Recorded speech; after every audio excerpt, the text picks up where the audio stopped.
Sup, fellers! This is Ninjago's Museum of History, an abysmal building that appeared in a bunch of seasons.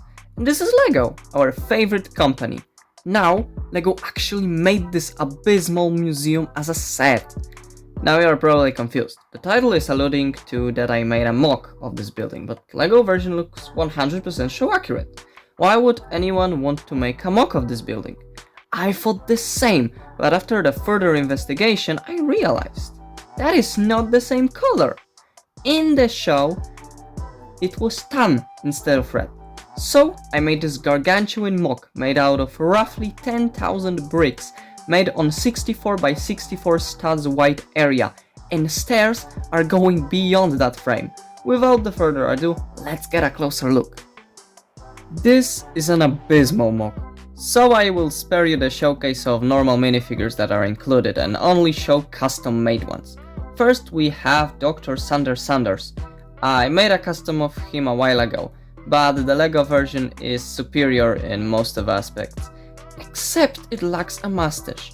So I used this piece to upgrade this minifigure.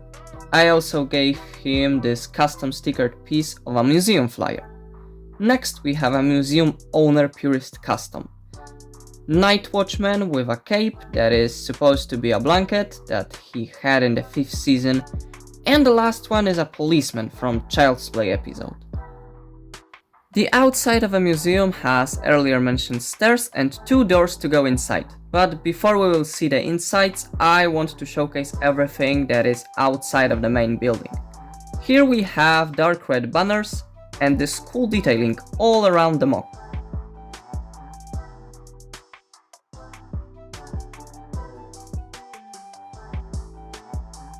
On the side we have an emergency exit shown exclusively in the episode Child's Play, a trash can and a red knot that activates a play feature shown later on.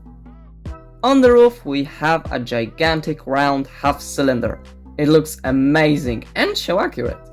We also have smaller windows on all corners.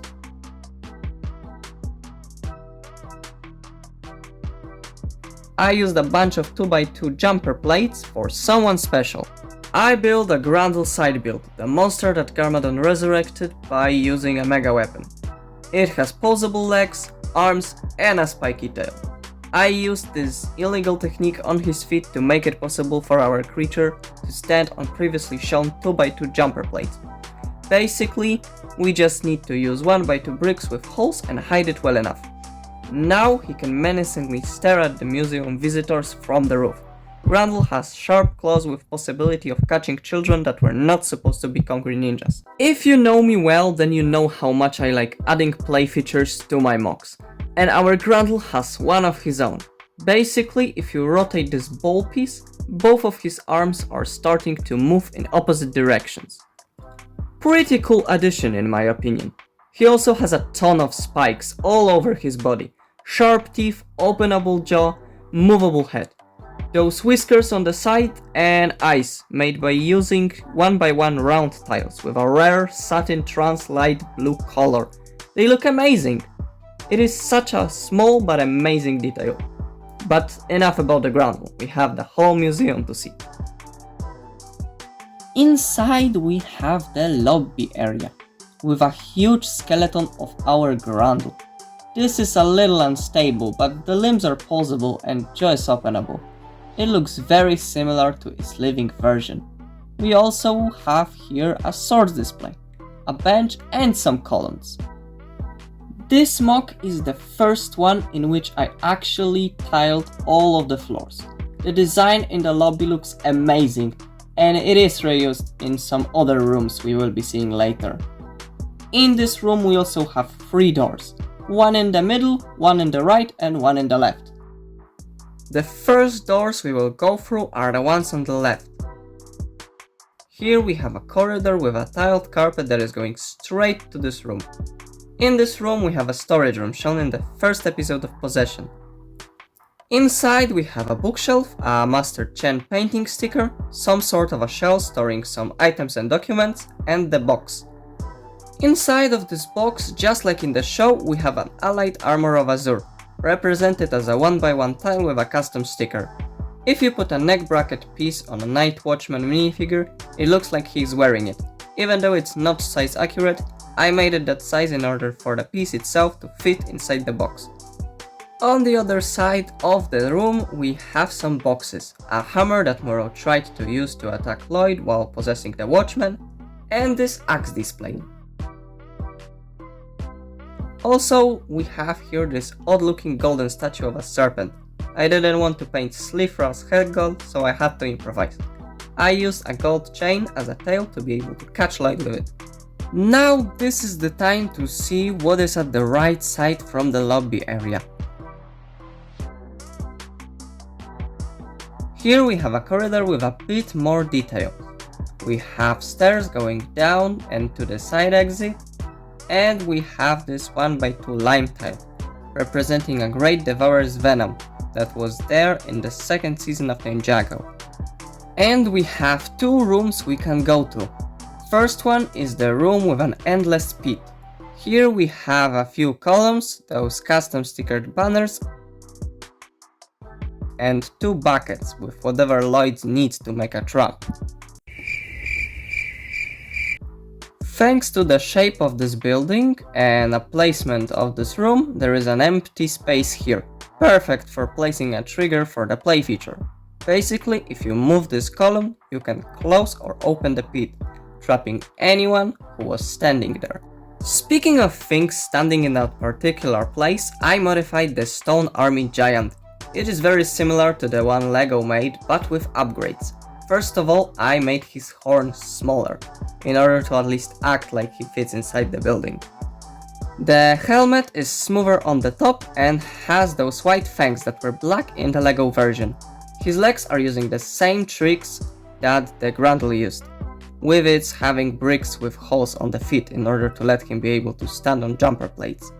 Outside of few bricks with different color, those are all modification for this model. The second room connected to this corridor is the one that was infested with small stone army figurines. The knob from earlier can make those 3 minifigures jump by rotating it. In this room we have a bunch of vases, a shelf with some vases behind the glass, and a candy jar on the top, the one that was knocked over in the show. We also have this hanging dragon skeleton, and 2 columns on the corners. The next room we will be taking a look at is the one that was in front of the lobby area, and unlike the last 3 rooms, this one is big. Here we have 2 custom stickers of paintings, one showcasing Kai's and Nia's parents and the second one being 3 stickers close to each other, creating a big painting of the battle of all time. We also have a suspicious statue and a serpentine staff on this side. In the middle of that room we have a serpentine sarcophagus. I added those gold bar pieces to make it possible for serpentines to steal it. On the other side we have this serpent statue with a movable head. It looks a bit silly, and something I'm really proud of. This snake chair is a part of the best play feature I ever included in all of my MOCs. Basically just like in show, if you move this part of a chair, doors to the Crack's secret base will open, just like in the show. So let's go inside this base. This is the only room that is not fully tiled, but it gives this a bit abandoned look. We have here a Vermilion X incubator, an armor stand for a new Vermilion to get his armor right after hatching, a table, this movable laser or whatever it was supposed to be in the show. They never really specified it. This periscope that is movable, and doors that are going to this small sewer area. We also have a sword display, this unused by Croc's TV screen, and a shelf full of some herbs in jars.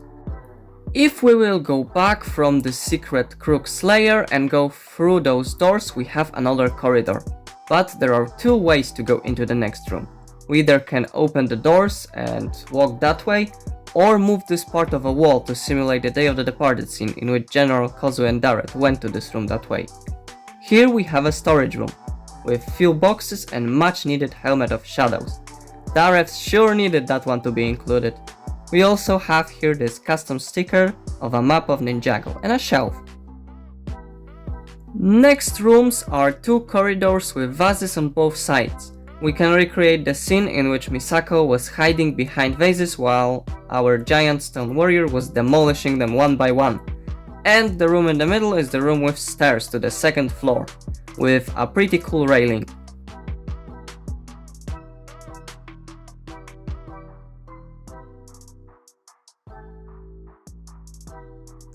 The second floor is made out of two big sections, the right one and the left one, and also two smaller sections.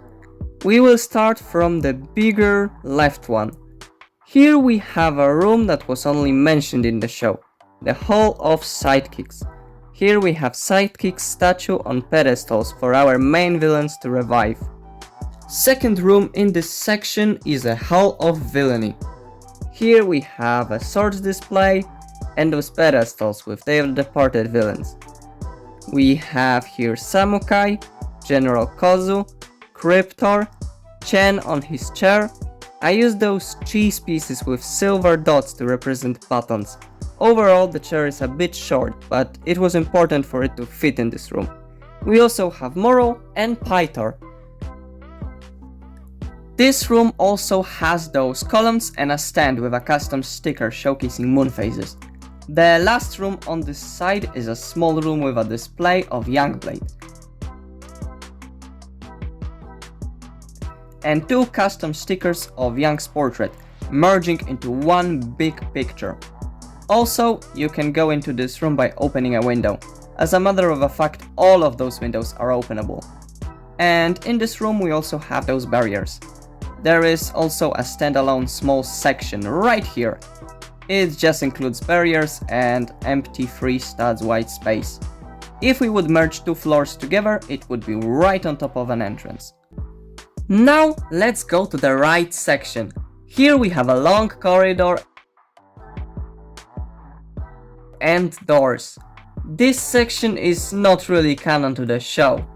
Here we have some snake pieces on pedestals and custom stickers of serpentine concept art. They were actually shown in the show in the lobby area, but I didn't have space for them there, so that is why I placed them on the wall in this hallway. Let's see those 4 custom stickers clearer. All of those 4 stickers are actual serpentine concept art, but modified to fit into the size of 2x4 tile. Next we have another custom stickers. Those one are representing serpentine stuffs. At the first glance you might think that this as well was not shown in any form of Ninjago media. But you would be wrong. This section is what was shown in the picture that was on Virtual Museum on lego.com in 2017. It is a very niche thing, but second floor was not really showcased in the show. Plus, I love to include every single detail that we know about any location that I'm doing a mock of. Next we have this cool design of a carpet. I just wanted to showcase that. The long corridor that was earlier mentioned goes to the last room we didn't explore. This is a room with dinosaur skeletons. We have here a Triceratops and Stegosaurus skeletons on those dark green stands. And a vent sticker. This was the room ninjas ran to while escaping the giant stone warrior.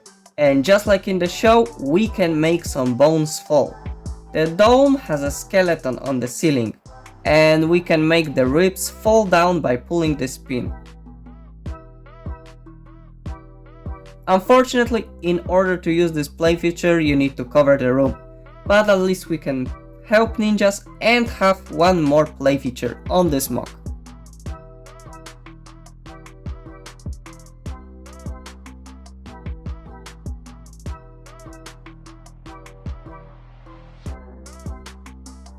This is the end of this video. Make sure to let me know down in the comments what do you think about this mock. Is it better than the Ninjago Museum of History that LEGO gave us? Let me know, I wanna know your opinion. Thanks for watching till the end, I really appreciate it. It helps me get closer to unlocking monetization on YouTube. Goodbye and hopefully see you soon.